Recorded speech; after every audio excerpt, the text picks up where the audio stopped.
अभंगामध्ये जगद्गुरु तुकोबराय म्हणतात साधन योग्य पाहिजे. बरोबर आहे का?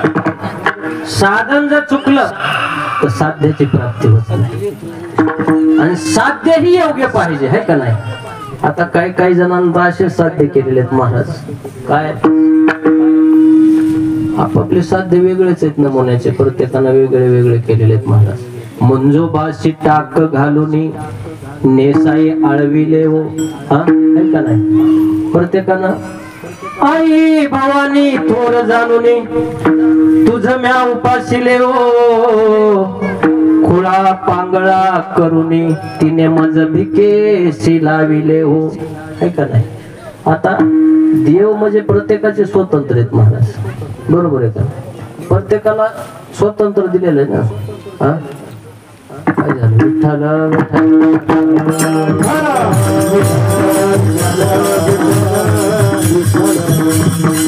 मग महाराज आपण काय करायला लागलो तर आपल्या मनचेच देव तयार केले. कसे? शिळा तांब्याचे बाहुले केले, पाट मांडून वरी बैसविले, मना येईल ते नाव ठेविले, कसे या जनाची वेळ लागले. कशाचा तरी देव करायचा, ते कशावर तरी मांडायचा. जास्त माता मावल्याकडे हे जास्त असते, का नाही? काहीतरी त्याला गण लावायचा, काहीतरी नाव ठेवायचं महाराज. अहो हे देव कसेत महाराज? कसेत? शेजारी हे दारी दैवते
कसे दैवते थे? शेंदरी हेंदरी दैवते, कोणती पूजी भूते खेते.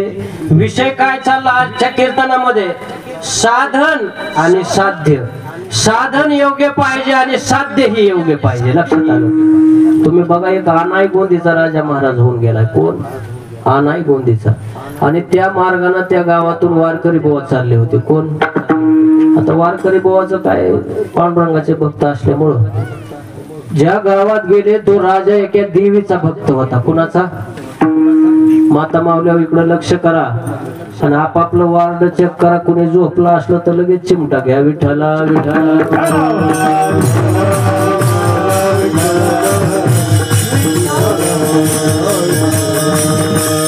ही फ्रेश माणसं आहेत पुढे बसलेली, नाही तर काय काय बाबा. परपंच तर 12 महिने हेच चाललंय ना. काय असं ते पहिला पाऊस पडतो का नाही, आणि पहिल्या पावसामध्ये बैल कसा वांबालण्याने करतो. काय काय जणांची तोंड. कीर्तनात कसं बसलं पाहिजे? फ्रेश बसलं पाहिजे. बघा बरं, ह्या 80 90 वर्षाचे हे वय झाले, त्यांच्या चेहऱ्यावर काय तेज आहे महाराज. हे कशाची ताकद आहे? हे अध्यात्माची ताकद आहे महाराज. फ्रेश बसायचं कीर्तनामध्ये. कसं बसायचं? नाही महाराज. अहो हे फ्रेश बसण्याचंच ठिकाण आहे, इथं समाधानाचंच ठिकाण आहे. इथं बी येऊन तेच करायचं म्हणलं मग समाधान तरी कुठं मसन वाटत आहे का पिंटू महाराज? विठाला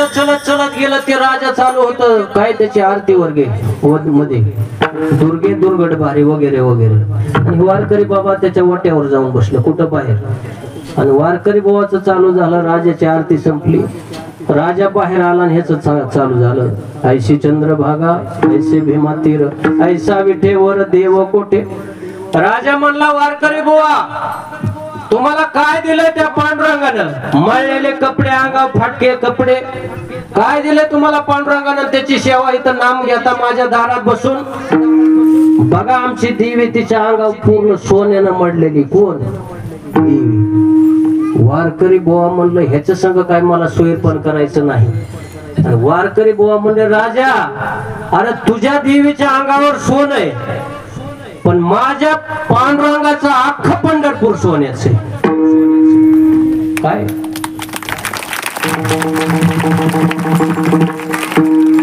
तू ज्या देवीची भक्ती करतोस ना ती देवी माझ्या पांडुरंगाच्या दारामध्ये झाड लोटाच्या कामाला आहे कशाच्या राजा म्हणला वारकरी बुवा पंढरपूर सोन्याचं नसलं आणि देवी झाड लोटाच्या कामाला जर नसली तर फासावर देईल फासावर वारकरी बुवा म्हणले जर पंढरपूर सोन्याचं दिसलं आणि तुझी देवी झाड लोटाच्या कामाला दिसली तर राजा म्हणला मी देवीची सेवा सोडील आणि पांडुरंगाची सेवा करेन विठ्ठला विठ्ठला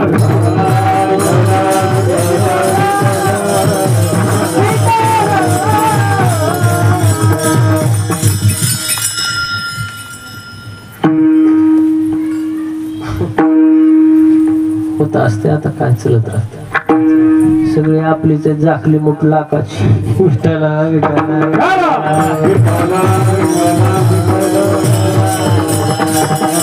महाराज वारकरी बुवा राजा निघाले पंढरपूरकडे वारकरी बुवाला वाटलं मी तर बोलून बसलोय मग ह्या राजाला इतका पुण्यवान आहे का ह्याला पंढरपूर सोन्याचं दिसायला काय आणि पांडुरंगाला म्हणला वारकरी हे देवा तो राजा मला सुळावर देणार आहे फासावर देणार आहे म्हणून आम्ही भेट नाहीत काय कोण म्हणला वारकरी बुवा तो राजा मारणार आहे म्हणून भेट नाहीत आम्ही मरण येणार आहे म्हणून हे आकाशावर पडप आहे वड वानर त्रिभुवन खाय परी मी तुझीच असं पाहे गावी ठोका काय वारकरी बुवा म्हणला हे देवा मी राजाला तर बोललोय मग ते पुण्यवान आहे का नाही त्याला दिसेल असं पण देवा या राजाला एकदा पंढरपूर सोन्याचं दाखव आणि देवी झाड लोटाच्या कामाला दाखव का की जगाने तुझा अपप्रचार करू नाही पांडुरंगा आम्ही जे जगाला सांगतो ना आमच्या पांडुरंगाचं पंढरपूर सोन्याचं आहे हे तुझा अपप्रचार होऊ नये म्हणून तू काय कर एकदा राजाला काय कर पंढरपूर सोन्याचं दाखव महाराज जी हुशारबाई असते ना हुशारबाई ती नवऱ्याला काय म्हणते अहो तुम्ही मला 500 रुपयाचं जरी लुगडं आणलं अहो एवढंच नाही फाटकं जरी लुगडं आणलं तरी चालेल गाठी गाठीचं हे आणा जी हुशारबाई असते ती काय अहो 500 रुपयाचा आणा पातळच आणा हलकच आणा हुशार पाहिजे असते का की रामभाऊला जर 500 रुपयाचं लुगडं आणलं तर रामभाऊला चौकात आल्यावरती लोक म्हणतात काय रामभाऊ कडक इस्त्रीचे कपडे तुमच्या अंगावर आणि बायकोच्या अंगावर फाटकं लुगडं हे तुमचा अपप्रचार होऊ नये माझं काही हरकत नाही तुम्ही गाठी गाठीच मला लुगडं आणा देवा तुझा अपप्रचार होऊ नये म्हणून काय करतो एकदा ह्या राजाला काय कर पंढरपूर सोन्याचं दाखव महाराज आणि वारकरी बुवान राजा आले आणि शिवेवर आले महाराज आणि शिवेवर आल्याबरोबर हेच दिसलं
काय दिसलं? झळझळीत सोनं सळा, कळस दिसवत सोजवळा, बरवे बरवे पंढरपूर आणि विठुरायाचे नगर. पंढरपूर सोन्याचं दिसलं. वारकरी बुवा म्हणले, देवा आता 50% काम झाले, आता 50% काम राहिले. ही जी देवी ना तुझ्या झाडामध्ये दारामध्ये झाड लोटाच्या कामाला दाखव. महाराज अहो तीच देवी नाही, अष्टमहासिद्धी वळगतीद्वारे कुणाच्या? पांडुरंगाच्या. पाहिलं देवीनं, पाहिलं राजा आलेला. राजा म्हणला, देवी तुम्ही इथं कवापासून? देवी म्हणली, सकाळ संध्याकाळी यावं लागतंय. विठ्ठल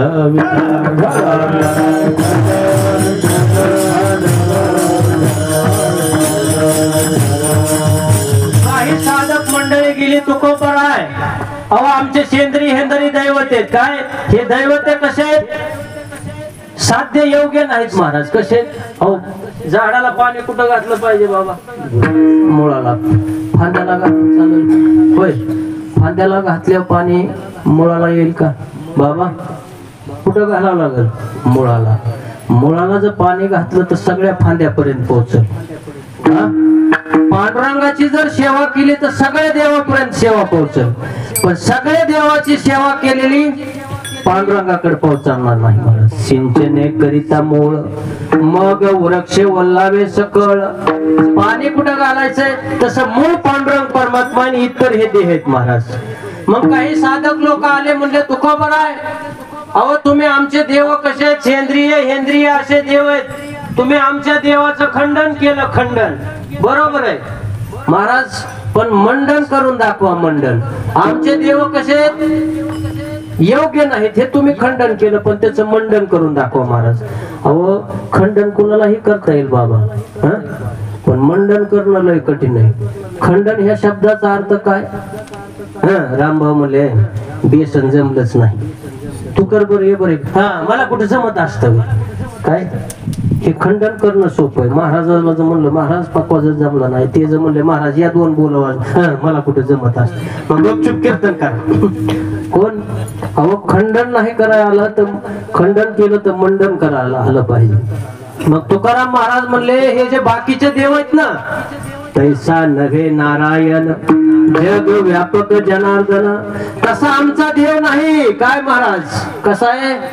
मग काही साधक मंडळी महाराज म्हणले, महाराज अहो तुम्ही ज्या दैवताचं या ठिकाणी सांगताय, कौतुक करताय, ते राहतं कुठं, त्याचा पत्ता काय, आणि तो कुठं राहतो, त्याचं वास्तव्य कोणत्या ठिकाणी आहे महाराज? साधक मंडळीने विचारलं तर तुकाराम महाराजांनी सांगितलं, आधी जाते दाते आधी जाते दाते आधी जाते आधी जाते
दास त्याचा पंढरी वास.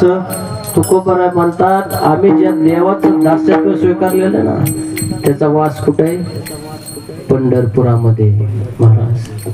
अहो खंडन बी करायला पाहिजे, मंडन बी करायला पाहिजे, आहे का नाही? आता गावगाव जाणं कीर्तन करणं एवढं सोपं राहिलं नाही पिंटू महाराज. वातावरण लय दूषित झालंय, आहे का नाही? हा महाराज, संसारात सुख आहे का दुःख आहे? कीर्तन कशासाठी ऐकायचं? हा आता काय काय जर एखाद्यानं जर माळ घातली महाराज, नवीन जर एखादा इकडं आला आपल्याकडं, माळ जर घातली तर त्याला नाव ठेवतात महाराज. काय झाला काय बुवा, थापला काय बुक्का, काय असं नाव ठेवतात हे चौकड्यावर बसलेली माणसं.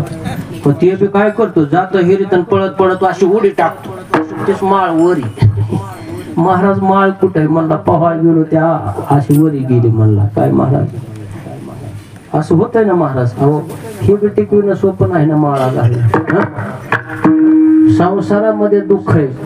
काय दुःख आहे महाराज? कोणी सुखी आहे का इथं सांगा, एखादा वरी हात करा बरं. दुःख बांधवरी आहे हा संसार, दुःख बांधवरी आहे.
तुकाराम महाराज म्हणले, आम्ही ज्यांचं दास्यत्व स्वीकारलेलं आहे तो देव कसा आहे? तैसा नव्हे नारायण जग व्यापक जनार्दन. आता आपण आपल्या आपल्या परीने बरेच देव केलेत महाराज, पण त्या देवाची पूजा करून आपल्याला भगवंताची प्राप्ती होणार नाही आणि आपला उद्धार होणार नाही. सांगायचं तात्पर्य महाराज. आता काय काय असे देव आहेत महाराज. एक जण दोघं नवरा बायको माझ्याकडे आले, विषय आपला दैवतावर चालू आहे म्हणून बोलायलो. दैवतन साधन दोनच शब्दावर कीर्तन आहे आपलं. दोघं नवरा बायको आले म्हणते, महाराज जय हरी. मी म्हणलं जय हरी. म्हणले हे 700 रुपये. मी म्हणलं बरं सांगा. म्हणले पोरग होईल का पोरगी होईल? कोणाला? आता मला. आता मी का देव ऋषी का काय म्हणलं. मग आता मला वाटलं दिलेत 700 रुपये, त्यानं जर महागारी घेतले तर म्हणलं बॅलेन्सला होतील. मग मी बी आयडिया केली. मी म्हणलं पोरग नाही झाल्यावर पोरगी नक्कीच होईल. कोण लय अवघड आहे महाराज. आता काय काय ठिकाणी तर इथं आहे का तसलं? होय इथं आहे तसलं. असू द्या असू द्या. हा लय प्रमाणात आहे का कमी? सकाळी येतोच मी, मला बी बघायचे. जमल का तसं? चाललंय ना महाराज, आहे का ना? त्या सिटीमध्ये अशा महिला राहणीमान सुंदर एकदम राहणं, दररोज साबणा लावणं सिटी मधल्या, पण त्या बायाच्या अंगात येत नाही. पण 8-8 दिवस खेड्यामधली बाई आंघोळ करीत नाही, पण तिच्या अंगात देव येतो. कमालच आहे महाराज. कलेक्टरच्या अंगात कधी देव आलेला बघितलं, मुख्यमंत्र्याच्या, डॉक्टरच्या, होय महाराज. पण 8-8 दिवस दात घाशीत नाही, दात पिवळ झालेली बाई. लय झाडाला त्रास व्हायला, झाडालाच त्रास व्हायला, झाड लय झालायला लागले, झाडाची लय बेज. हे चाललंय का नाही? होय, निंदा म्हणून नाही महाराज, हे चाललंय हे म्हणायला लागलोय. लय अवघड आहे महाराज. मी जर हे धंदा जर उघडला ना, तर मला कीर्तन सुद्धा करायची गरज नाही. तुम्हाला खरी गोष्ट सांगू का? आता आपले सोनोने मामामुळे तुमचा परिचय झालाय मला. कोणामुळे? पिंटू महाराज. तर मी पिंपरीला माझं कीर्तन झालं एकदा, आहे का नाही? मला नेहलं घरी अमुकाच्या ठिकाणी चहा पाण्यासाठी गेलो. आपलं म्हणलं महाराज आहेत मग तुम्ही येतात आपलं चहा पाण्याला. तिथं गेलो, म्हणले महाराज असं अशी आमची अडचण आहे. मला म्हणलं कसली अडचण आहे? काही पैशा पाण्याची अडचण असेल? नाही म्हणले, आमच्या पोराला 15 वर्ष झालं लेकरू बाळच व्हायला. आता मी म्हणलं काय करावं बाबा, आता ही अशी भानगडच आली हो. मी बी काय केलं, आयडिया केली, म्हणलं आणा नारळ. झालेली घटना बरं का. नारळ आणलं, मी नारळ त्यांना असं मंत्र टाकून दिलं. महाराज, अहो 2 वर्षानंतर मुलगा झाला रामनवमीलाच. काय ही कुठली गोष्ट आहे आमच्या बीड जिल्ह्यातली, पण ते कसं झालं काय झालं आपल्याला काही माहित नाही. महाराज विठ्ठला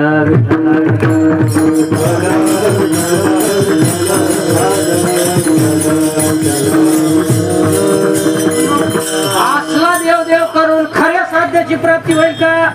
होय, साधन योग्य आहे का? आहे का नाही? आहे का? आहे का साधन योग्य? लय अवघड आहे. गाव बाहेर महाराज फिरायचं. एक जण आला पोरगा, तीच मला म्हणला, ए महाराजा,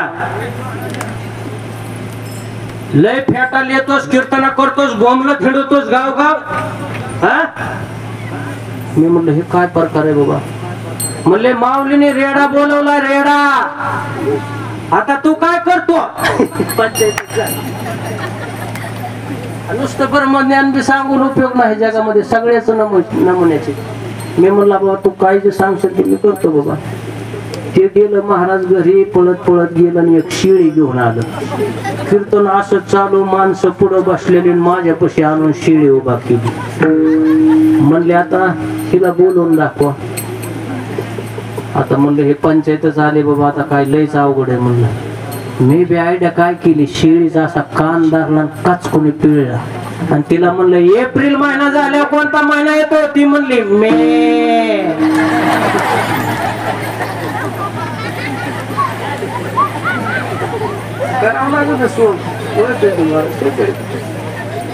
लय अवघड आहे महाराज.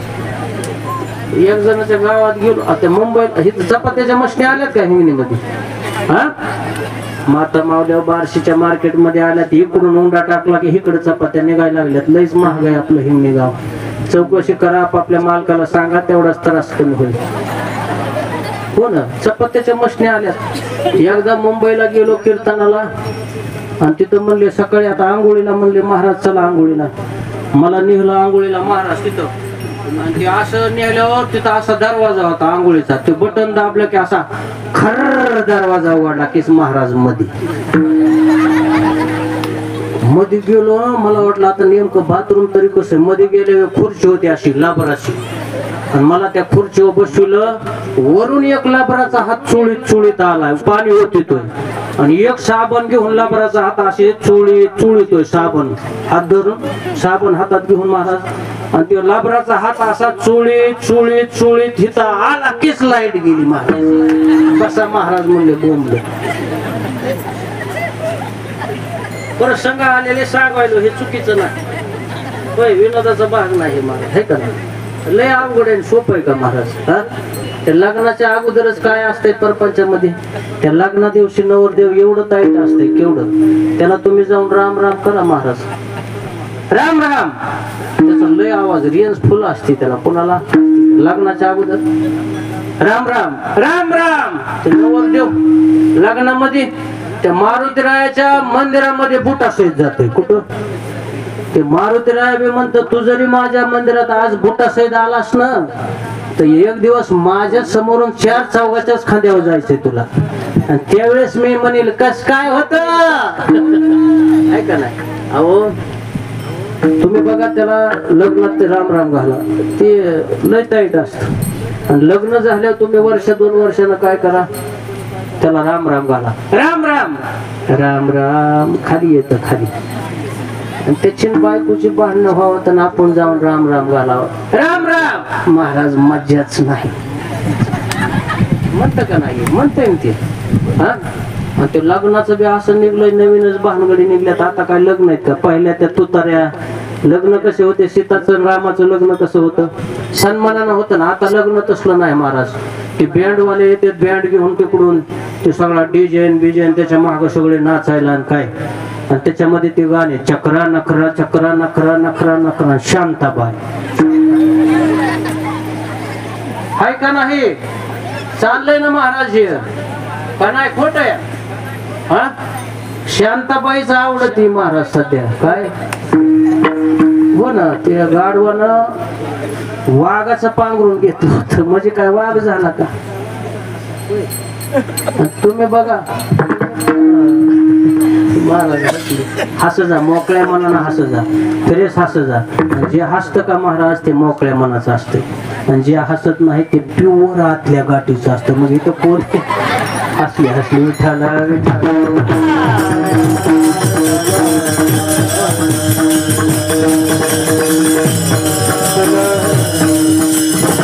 लग्न लावताना महाराज चला, ते देव बाप्पा काय म्हणतो, चला नवरीचे मामा नवरी मुलीला मंडपात घेऊन या. कोण म्हणतं? ते बामण.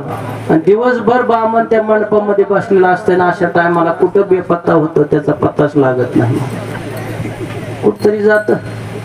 आणि ते आता पहिलं लग्न कसं होतं, आता तर असं निघलंय महाराज. अहो त्या मुलीच्या बापानं फक्त माझ्या मुलीनं माझ्या जावयाच्या गळ्यामध्ये हार घातलेला बघायचे, काय हे चाललेलं असते महाराज, हे का नाही. आता त्या मुलीच्या बापानं एवढं कष्ट केलेलं असतंय त्या मुलीसाठी. ते बँडवाले काही उरकीत नाहीत लवकर. मुहूर्त राहतो का महाराज? मुहूर्तावर लग्न कोणाचं लागलंय का? लागत बी नाही. कारण मुहूर्त फक्त पत्रिकेवर राहिलेला आहे. कुठं राहिलेला आहे? फक्त पत्रिकेवर राहिलेला आहे. आता मुहूर्तावर कोणाचं लग्न होत नाही, म्हणूनच दुःख आहे महाराज. आता लग्न तर अशा पद्धतीचे ते इकडून काय कलवर आहे, इकडून कलवर आहे, हे का नाही. त्या नवरा नवरीला असं उचलतात वर, कुठं असं दोन्ही कोण उचलते तर हार घालायचा असते महाराज. ते फेसन ते सगळे तोंड त्यांची पांढरी होऊन जाते, कुणी कोणाला दिसत नाही महाराज. पण गुहळा असा झाला नव्हते, असं उचलण्याच्या नादामध्ये जे हार गे उच घालायचा नवऱ्याच्या गळ्यात ते बामणाच्या गळ्यात कसा बोल. बामण म्हणलं पहिलीला सांभाळू सांभाळू बेजार झालोय, बारगाड्या उघड्या पडल्यात, आता हिला कुठं सांभाळू. हे परपंच आहे आपला महाराज, आहे का कुठे विठाला विठा.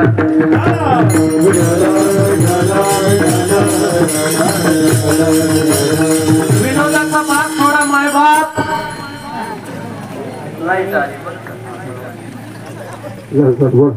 तुकाराम महाराज काय म्हणतात की आम्ही ज्याचे दास त्याचा पंढरी वास. कुणाचा? ज्यांचं दास्यत्व स्वीकारलेलं आहे महाराज. महाराज काय साधक मंडळी म्हणले, अहो तुम्ही सगळ्या देवाचं खंडन केलंय बाकीच्या आमच्या, आणि तुम्ही सारखं पंढरपुराचाच महिमा गाता, पंढरपुराच वर्णन करता. अहो असं काय त्या पंढरपूर मध्ये? तुकाराम महाराज म्हणले, अहो पंढरपूर सारखं कुठलं तीर्थ नाही, पंढरपूर सारखं कुठलं क्षेत्र नाही. स्वतः मी सांगतात, मी पाहिलंय बाकीचे. काय? वाराणसी गया पाहिली द्वारका,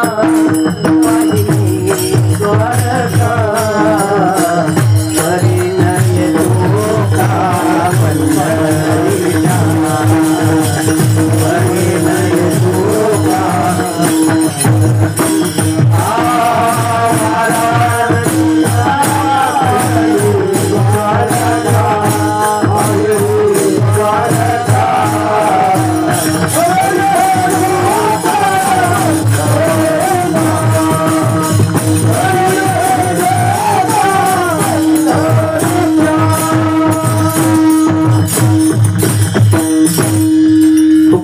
महाराज म्हणतात वाराणसी गया पाहिली द्वारका. वाराणसी म्हणजे काशी, बरोबर आहे. आता काही काशीला गेलेत का नाही काही माहित नाही. हा का आपल्या लेकराचेच मुलीचे मुलाचे काशी द्वारकाच नाव ठेवले तिथंच, आहे का नाही. मग तुकाराम महाराज म्हणले वाराणसी गया पाहिली द्वारका. मी वाराणसीला गेलोय म्हणले, कुठं काशी ही पाहिली म्हणले. हा महाराज काशीला मोक्ष कधी मिळतो? हा मेल्यावर. हा मेल्यावर मिळतो काशी. काशीला जिवंत मरावं लागतं. काशीला जाण्याना मोक्ष मिळतो का महाराज? कधी मिळतो? काशीत मेल्यानंतर. माऊली वर्णन करतात एका ठिकाणी, मोक्ष देवनिया उद्धार काशी होय कीर परी वेचणे लागे शरीर तिये गावी. काशीमध्ये जिवंतपणे शरीर सोडावं लागतं, त्यावेळेस मोक्षाची प्राप्ती होते. कधी? आता एक जण म्हातारा म्हणलं आता 5-4 वर्षामध्ये आता मरणार आहे मी, माझी काही तब्येत साथ देत नाही, म्हणून ते म्हातारं काशीला जाऊन राहिलं. कुठं? तिथं मरायचं म्हणून महाराज. तिथं गेल्यावर एवढं तयार झालं की त्याचे जे पहिले बटन होते शर्टाचे ते असे दाटायला लागले महाराज. महाराज ते 50 किलो होतं ते 80 किलो कडे झालं. तयार झालं काशीमध्ये. कशाला गेले? मरायला गेले. काशीमध्ये मोक्ष मिळतो म्हणून. पण योग असा झाला दादा, त्याच्या मुलाचा फोन गेला त्याला, बाबा पहिला पत्राचा काळ होता तुम्हाला, पत्र लिहिण्यास कारण की माझी तब्येत आता बिघडलेली आहे, आता माझं काही खरं नाही, मी काही दिवसाचा पाहुणा आहे, तुम्ही त्वरित यावं आणि त्वरित परत जावं.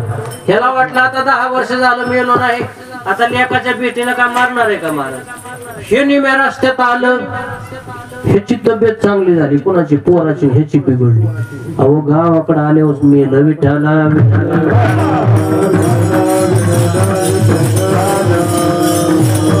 सांगायचं तात्पर्य काशीमध्ये मरायला पुण्य लागतं. अहो मेल्यावर सुद्धा जर मोक्ष प्राप्ती होत असती तर अशा मोठमोठ्या ट्रॅव्हल्स, अंबिका ट्रॅव्हल्स, पूजा ट्रॅव्हल्स, अशा ट्रॅव्हल्स गेल्या असत्या. मध्ये घेऊ महाराज, आहे का नाही. मेल्यावर मोक्ष नाही, प्रेताला मोक्ष नाही. तिथं जिवंतपणे शरीर सोडावं लागतं, त्यावेळेस मोक्ष प्राप्त होतो. आणि तिथं शरीर सोडण्यासाठी पुण्य लागतं. काय लागतं? आहे का नाही. पुण्यच लागतं महाराज. कुठं? काशीमध्ये मरायला. आता ते एक जण म्हातारं होतं, पोराने वाटलं हे म्हाताऱ्यानं आयुष्यभर ह्यानं नाव घेतलं नाही देवाचं, कुठं सप्त्यात गेलं नाही, दान केलं नाही, पंगत नाही.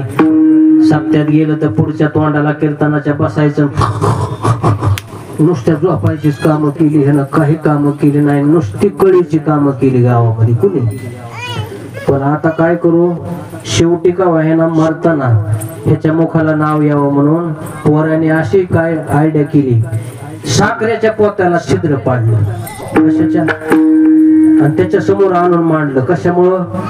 ते छिद्र पडलेलं बघून आता तरी म्हणे, हे राम, अरे त्या पोत्याला शिवा. पोराचं नाव काय होतं? राम. आणि ते छिद्र पाडल्यामुळे शिवा म्हणल्यावर शंकराचं नाव मुखाला येईल. कुणाच्या? त्याच्या. आणि पोराचं नाव होतं राम. महाराज ते इतकं आगाव होतं म्हातारं. ते म्हातारं म्हणलं, ए कार्ट्यानो, अरे त्या पोट्याला टाचे मारा, टाचे. महाराज म्हातारं मेलं. पोराला वाटलं आता जाऊ द्या, म्हाताऱ्याला काशीलाच घेऊन जाऊ, आहे का नाही. मग ते पहिलं कसं होतं, ते राम बोलो राम, राम नाम सत्य, हे पहिलं काय वाहन बिन नव्हते. ताटी उचलली पोराने आणि निघाले काशीला घेऊन त्याचं प्रेत. काशी उद्या येणार आहे म्हणून याने आदल्या दिवशी मुक्काम केला. महाराज आंघोळीला गेले, ह्याची ताटी टेकवली, तिथे एक रगत पित्या पडलेला होता. कोण? थंडीचे दिवस रगत पित्या उठला आणि त्यानं काय केलं, ते अन्ना दिला, खाट्यात टाकलं, आणि रगत पित्यानंच त्याच्यामध्ये असं घेतलं झाकून आणि दोऱ्या बिऱ्या बांधल्या. कुणी?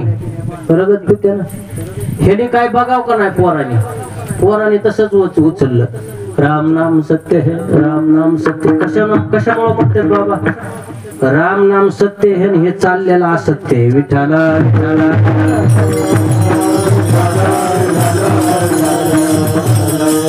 मग महाराज काशीत गेले होते, वरूनच बोलतोय, आली का काशी?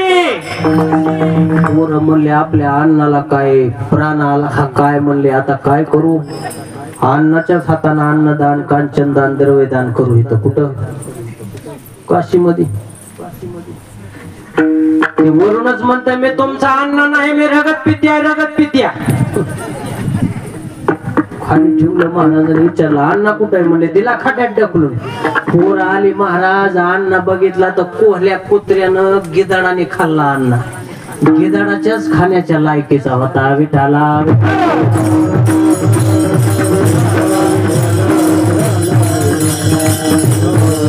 सांगायचा मुद्दा काशीला मरायला पुण्य लागतं आणि मेल्यावर सुद्धा तिथं पोहोचायला सुद्धा पुण्य लागतं महाराज तुकाराम महाराज म्हणतात अहो मी काशी ही पाहिली काय पण तुम्ही काय करा आमच्या पंढरपूरला या म्हटलं काय तुम्ही आमच्या पंढरपूरला या परी नये तुका पंढरीच्या तुम्ही पंढरपूरचं महात्मा सांगताना अहो काशी मध्ये जिवंतपणे शरीर सोडावं लागतं तुम्ही पंढरपूरला या तुका म्हणे मोक्ष देखील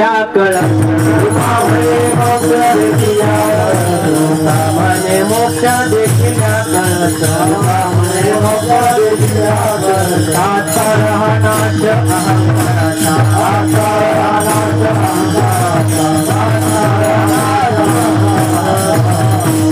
अहो काशीला जिवंतपणे शरीर सोडावं लागतं पण पंढरपूरला नुसत्या पांडुरंगाच्या कळसाचं दर्शन झालं की मोक्षाची प्राप्ती वाराणसी गया पाहिली द्वारका आता तुम्ही हरिद्वारला जर गेलात क्षेत्र पंढरपूर सारखं नाही तीर्थ ही पंढरपूर सारखं नाही आपलं काय चाललाय विषय तिथं अलकनंदा नावाचं तीर्थ आहे कुठं हरिद्वारला महाराज पिंटू महाराज आणि त्या हिमालयातून 11,000 फुटावरून पाणी खाली येते कुठून वरून खाली येते तर ते पाणी नाही महाराज येणारा नुसता बर्फ आहे काय बर्फ आहे आता इतका बर्फ आहे त्याच्यात जर नुसतं बोट बुडवलं बोट त्या पाण्यामध्ये तर 15 मिनिट सरळ करायला लागतं शिकून किती मिनिट आणि अख्खा बुडा बाबा बुडाल्यावर किती लागेल मग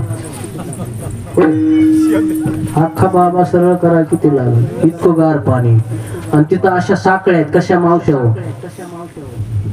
अशा साखळ्या आहेत आणि ते असे स्टीलचे पाईप लावलेले आहेत आणि त्या स्टीलच्या साखळ्याला त्यांना धरावं लागतं ना आंघोळ करावं लागते तेवढ्यात रामभाऊ रामभाऊ म्हणून गेला वाहून रामभाऊ त्या तीर्थामध्ये वाहून जाण्याची भीती महाराज पण आपल्या पंढरपूरला या म्हणले तुकाराम महाराज म्हणले थंड पाणी नाही पंढरपूरला वाहून जाण्याची भीती नाही काय अहो पंढरपूरला स्नान सुद्धा करायची गरज नाही म्हणले काय करा म्हणले सकळ ही तीर्थे घडती एक वेळा